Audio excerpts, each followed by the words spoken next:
Chers amis, aujourd'hui nous sommes tous pingouins. Vous saviez que pingouin, c'était le surnom, le sobriquet très doux, très sympathique qui était attribué au personnel de l'aéronautique navale. Sûrement un lien, vous savez, quand le pingouin se met sur le ventre et qu'il galère un petit peu pour avancer, c'était pour signifier que les pilotes avaient souvent du mal à s'envoler des porte-avions.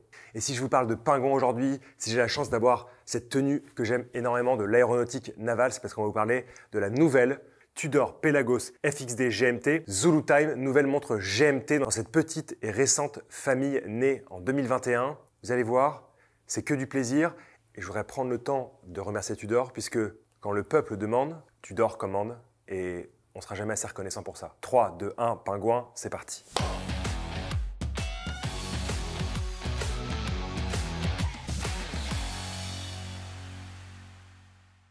Avant de vous présenter cette merveilleuse nouveauté, j'aimerais revenir un instant sur l'histoire des liens entre Tudor et la Marine nationale parce qu'évidemment ils sont importants. Quand au début des années 50 apparaît la Rolex Submariner, Tudor va rapidement proposer une montre à destination des plongeurs qui voudraient quand même avoir un outil fiable et étanche à leur poignet. Les premiers liens entre Tudor et la Marine nationale ils vont se faire avec le GERS, Groupe d'études et de recherche sous-marine.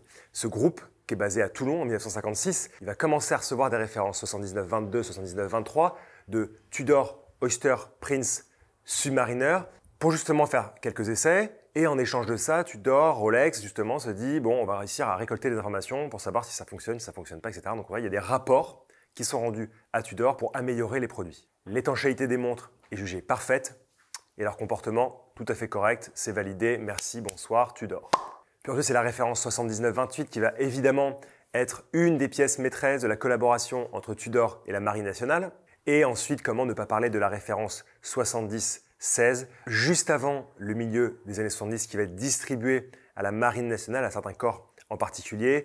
Et pourquoi on la retient, cette référence 76? Parce que c'est elle qui va recevoir les divines inscriptions, les divines gravures sur le fond de boîtier MN, avec l'année en question, que ce soit selon les années, l'année entière, 1900 et quelque chose, ou juste la fin de l'année, 74 par exemple. Des montres qui aujourd'hui font fureur sur le marché de la seconde main et le marché des montres de collection par leur histoire très intéressante. Et un jour, j'espère vous en parler de manière plus détaillée parce qu'il y a vraiment des détails d'experts à regarder dans ces montres. Comment ne pas parler de la célèbre référence 9401 qui va arriver juste après.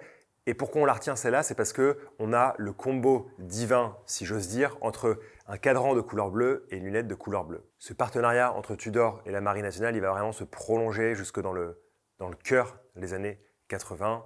Et après, certains corps garderont des montres, mais il n'y aura plus ce lien évident entre ces deux entités.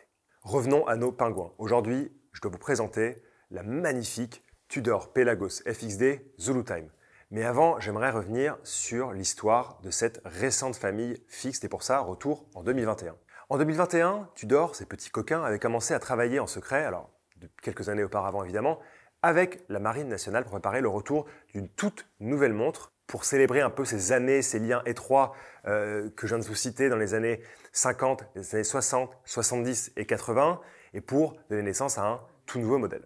Et en particulier, Tudor a travaillé de concert avec le célèbre commando Hubert. On nous raconte alors une belle histoire, à savoir que, en effet, quand un plongeur démineur ou un plongeur de combat doit aller d'un point A à un point B, utiliser la navigation par cap successif, c'est sûr que s'il a un outil qui peut être remarqué par l'ennemi parce qu'il émet un signal radio, un signal GPS ou je ne sais quoi, c'est compliqué. Dans la réalité, on va redescendre un tout petit peu sur le même étage que nos amis les pingouins pour se dire que évidemment que c'est toujours bien d'avoir une montre en plus des outils, mais que la montre n'est pas le seul outil aujourd'hui que les plongeurs de combat emmènent sur les lieux importants, puisque j'imagine quand même qu'au sein de l'armée française, on a développé des outils technologiques complexes capables d'accompagner ces professionnels qu'on salue au passage. Ce qu'il faut retenir en 2021 en tout cas, c'est que Pelagos, on connaît déjà, mais FXD, ces trois petites lettres, elles signifient fixed. Fixed parce que quand vous regardez le boîtier de ces montres, 42 mm et titane pour la première occurrence de 2021, il n'y a pas de pompe classique, vous avez tout un ensemble arrondi au niveau des cornes qui emprisonne le bracelet et qui fait que finalement c'est une sécurité supplémentaire pour le porteur ou la porteuse de la montre. Cette première version était vraiment très particulière parce qu'on avait l'association du boîtier de 42 mm en titane à une lunette bleue, pas un bleu foncé, un bleu entre les deux, ni clair ni foncé si je puis dire, un bleu moyen si ça vous plaît. On découvrait alors sous cette lunette des repères placés à rebours, c'est-à-dire qu'on partait de 60 pour arriver jusqu'à 10. On entre maintenant dans le cœur de sujet de la nouvelle Pelagos FXD GMT Zulu Time. J'espère que tous mes pingouins sont prêts parce que là, on va envoyer du très très lourd. Pour comprendre cette nouvelle FXD GMT Zulu Time, il faut parler de temps universel coordonné. Le temps universel coordonné, c'est la base du temps civil international à ne pas confondre avec GMT, le temps GMT abandonné en 1972. Ce temps universel coordonné, il est aussi appelé Z dans le langage militaire, ou vous savez, alpha, bravo, etc. Z pour 0, parce que justement, il correspond à l'échelle 0 du temps, c'est-à-dire juste le temps à partir duquel le monde entier va se coordonner. Donc Z, dans le langage, c'est aussi Zulu, et donc Zulu Time, temps universel coordonné. J'espère que j'ai été clair. Au fond de moi, j'ai hyper envie de vous parler de cette aiguille orange, de vous parler de cette lunette, de vous parler de des couleurs. Mais on va commencer, et on va se détendre tout de suite, je vous préviens, par le boîtier, un peu comme les enfants qui commencent d'abord par manger leurs légumes pour garder le meilleur dans l'assiette pour la fin. On va faire exactement la même chose. On a le plaisir de retrouver le célèbre boîtier Pelagos FXD de 42 mm de diamètre. L'épaisseur, elle est de 12,7 mm, donc c'est tout à fait acceptable. Et comme vous pouvez le voir, c'est un vrai bonheur au poignet. Vous l'aurez compris, pas de barrette ou pas de pompe mobile, mais une pompe fixe qui va recevoir le bracelet, une pièce de toute beauté. Au dos de la montre et sur le fond qui est en titane grade 5, le boîtier en titane grade 2, ne me demandez pas les différences techniques d'ingénieur, je ne les connais pas. On retrouve les initiales M.N. pour Marine nationale avec l'année. C'est-à-dire que si vous achetez la montre l'année prochaine, il y a marqué 2025 et il y a marqué 2024 et au-dessus vous avez l'emblème de l'aéronautique navale avec l'inscription aéronautique navale ici ou là. Même si cette nouveauté est une montre de plongée, ça n'en est pas moins une Pelagos, donc on retrouve une étanchéité à 200 mètres ou 20 bars avec un fond vissé et une couronne vissée. Vous le savez, nous ne sommes pas sur une montre de plongée, même si je viens de dire que la montre était tout à fait étanche. Donc si nous ne sommes pas sur une montre de plongée, pas besoin d'une lunette tournante unidirectionnelle. Ici, elle est bidirectionnelle, graduée sur 24 heures, vous allez voir, pour l'utilisation du GMT. Et il y a deux choses à noter. La lunette est en titane, l'insert est en céramique noire et surtout, gros supplément d'âme, tous les repères de la lunette sont luminescents et illuminent vert. Vous voyez, là, petit à petit, on se rapproche, on est parti du boîtier, on parle de la lunette, de l'insert, et on arrive sur ce qui nous plaît le plus, le cadran. Le cadran, il est magnifique parce qu'il conjugue trois couleurs. D'abord, un noir mat pour la majorité du cadran.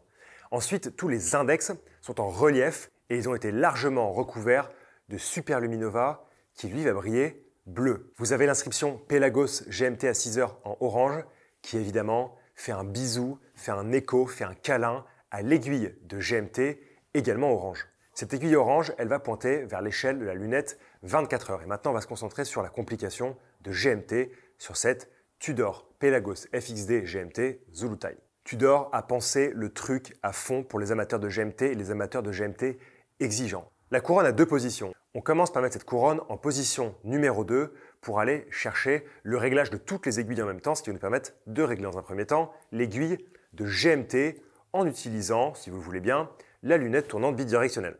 Moi aujourd'hui dans cette émission de Territoire Inconnu, j'ai envie de vous emmener à Oulan-Bator, capitale de la Mongolie, où il est 17 heures. Donc on règle cette aiguille de GMT grâce à la lunette tournante que vous pouvez mettre dans n'importe quelle position, puisque pour l'instant, on va juste se fonder sur un fuseau horaire supplémentaire sur 17 heures, donc dans l'après-midi. Ensuite, on va ramener cette couronne de la seconde position dans la première position pour régler notre heure locale, c'est-à-dire l'heure où l'on se trouve à Paris. Et s'il est environ 17 heures à Oulan-Bator en Mongolie, il est en ce moment même 10 heures à Paris. Et donc là, on va faire sauter cette aiguille des heures Snowflake de manière très intuitive et très facile. Et c'est là qu'on voit qu'on a justement une montre de voyageur. C'est-à-dire que quand vous passez minuit d'un côté, la date saute instantanément et quand vous passez, si vous revenez légèrement en arrière, la date ressaute le jour d'avant. Ce qui permet en fait, si vous voyagez beaucoup et si vous changez de fuseau horaire comme ça en un clin d'œil, de pouvoir en première position tout de suite vous mettre à l'heure et même de passer au jour d'après. Et ça, c'est fantastique. Ça a été hyper bien réglé par Tudor et l'expérience, l'expérience de faire ce changement d'heure locale, il est fantastique. Il est vraiment très simple, c'est fluide et c'est ça qu'on apprécie sur une montre Tudor. Et maintenant, mesdames et messieurs, ce qui ne se voit pas, le calibre de manufacture MT5652, et écoutez bien, -U, parce que justement, il est certifié Master Chronometer par le METAS, Institut de métrologie suisse. Et là où certaines entreprises qui utilisent le METAS envoient leurs mouvements ou leur tête de montre au METAS, Tudor a intégré toutes les machines et les contrôles nécessaires au sein de sa propre entreprise. Et le METAS va venir régulièrement comme ça, contrôler que les machines sont bien réglées, que les tests sont fiables. Alors qu'est-ce qu'il faut prouver pour devenir un master chronométeur? Je vais vous le dire tout de suite. Tout d'abord, il faut avoir reçu le label SwissMade. C'est un label assez exigeant qui demande que 60% de la valeur de la montre ait été réalisée en Suisse, qu'il y ait eu un emboîtage et un contrôle final suisse ainsi qu'un mouvement suisse. Ensuite, la pièce doit être certifiée par le contrôle officiel suisse des chronomètres. De manière générale, quand on entend COSC, on parle de -4 plus 6 secondes, donc une tolérance de 10 secondes. Quand Tudor utilise le COSC de manière générale, elle va ramener cette tolérance à -2 plus 4, donc une tolérance de 6 secondes. Mais si on passe par le METAS pour devenir master chronométreur, on passe à 5 secondes de tolérance et pas dans tous les sens, s'il vous plaît, 0 plus 5 secondes. Dans cette nouvelle Tudor Pelagos FXD GMT, elle est précise à 0 plus 5 secondes. C'est tout. C'est évidemment un gage de précision et ce n'est pas tout puisque cette précision, elle va être essayée à 2 niveaux d'armage différents, donc un armage plus faible pour voir si quand même il y a une espèce de constance de l'énergie qui délivre une bonne précision, et ce dans plusieurs positions et à différentes températures, bien entendu. Évidemment, on ne peut pas continuer sans parler de l'étanchéité. Si Tudor annonce une étanchéité à 20 bars, METAS va contrôler qu'il y a une étanchéité à 20 bars en poussant le test un peu plus loin. Et il en va de même pour la résistance au champ magnétique. Fait très important, les contrôles sont poussés jusqu'à 15 000 Gauss quand vous demandez à être master chronométeur. Et enfin, ce calibre MT5652-U, il a une réserve de marche de 65 heures. Donc notre ami METAS va contrôler qu'on n'est pas à 58 heures, à 60 heures, mais qu'on est bien à 65 heures de réserve de marche. Cette nouvelle Tudor Pelagos FXD GMT dite Zulu Time, elle est livrée avec un superbe bracelet en tissu, une pièce couleur olive qui fait bien militaire avec l'emblème de l'aéronautique navale qui sert au passage de passants. C'est un bracelet qui est tissé en France avec des anciens métiers à tisser, donc il est vraiment très solide et surtout il est qualitatif quand on le touche et quand on le regarde. Cette nouvelle Tudor, elle est proposée au prix de 4 690 € avec son bracelet en tissu vert.